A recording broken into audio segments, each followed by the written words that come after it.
C'est le moment qu'ils ont attendu toute l'année. Au cœur de ces fleurs mauves, un pistil rouge vif. Le safran, l'épice la plus chère au monde. Bien loin des contrées exotiques, nous sommes ici dans la Creuse. 52, 53, 54, 92, 96, 97. Chaque fleur est précieusement comptée. 100. Elles vont vite se faner. Cette récolte-là est presque une course contre la montre. Les fleurs ne vivent que 24 heures. Donc il faut les cueillir les jours de l'éclosion en les comptant. Si bien on sait que lorsqu'il y a 130 fleurs, on a 1 gramme de safran. De ces fleurs, il faut ensuite séparer le pistil à la main. Et puis après, Un travail long et délicat pour à peine quelques grammes de safran. Lorsqu'on coupe le pistil, on fait attention à ne pas laisser la partie blanche qui, elle, n'est pas du safran. On laisse le pistil entier, qui est un gage de qualité, parce que le safran est le produit le plus frelaté au monde. Car une fois sèche, cette épice si compliquée à produire vaut plus cher que l'or ou le caviar. Là, il y a environ 400 grammes, c'est la récolte de 3 jours. Ça représente 12 000 euros. Si la France compte quelques exploitations, la plupart du safran vient en fait d'Iran, du Maroc, d'Espagne ou encore de Grèce. Mais alors, est-il toujours de bonne qualité? Comment être sûr de ne pas se faire avoir? Pour le savoir, à Paris, nous avons acheté différents échantillons en caméra cachée. Excusez-moi, on cherche du safran. Où est-ce qu'on peut trouver ça? Épicerie ou supermarché, les prix varient beaucoup. Mais tout cela sûr, il s'agit de vrai safran.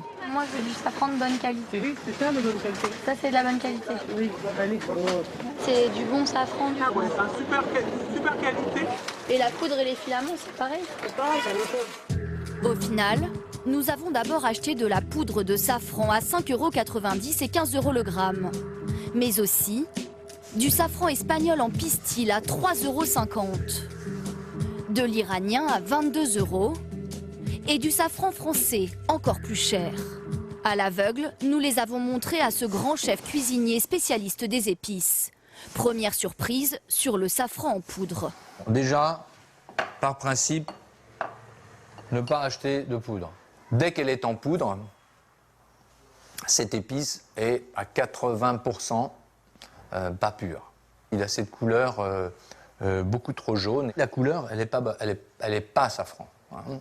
Elle est safran curcuma. Car souvent au safran rouge, certains vendeurs malhonnêtes ajoutent d'autres épices comme le curcuma jaune, 30 fois moins cher. Et voilà comment on gagne de l'argent plus facilement. Deuxième tentative, avec les pistils espagnols, achetés 3,50 € en épicerie. Au nez, pour moi, c'est catastrophique, quoi. Je veux dire, ce safran-là, il sent le pipi de chien. C'est ce que vous voulez que je vous dise, moi. Donc c'est impensable, c'est pas du safran, quoi. Selon la répression des fraudes, certains vendeurs malhonnêtes utilisent parfois des feuilles et du colorant pour imiter le safran. Au final, sans en connaître les prix, notre spécialiste préfère les échantillons les plus chers, l'iranien à 22 € et le français à 35 €. Il vaut mieux acheter un safran de grande qualité, un produit de grande qualité et en mettre moins, plutôt qu'un safran moyen.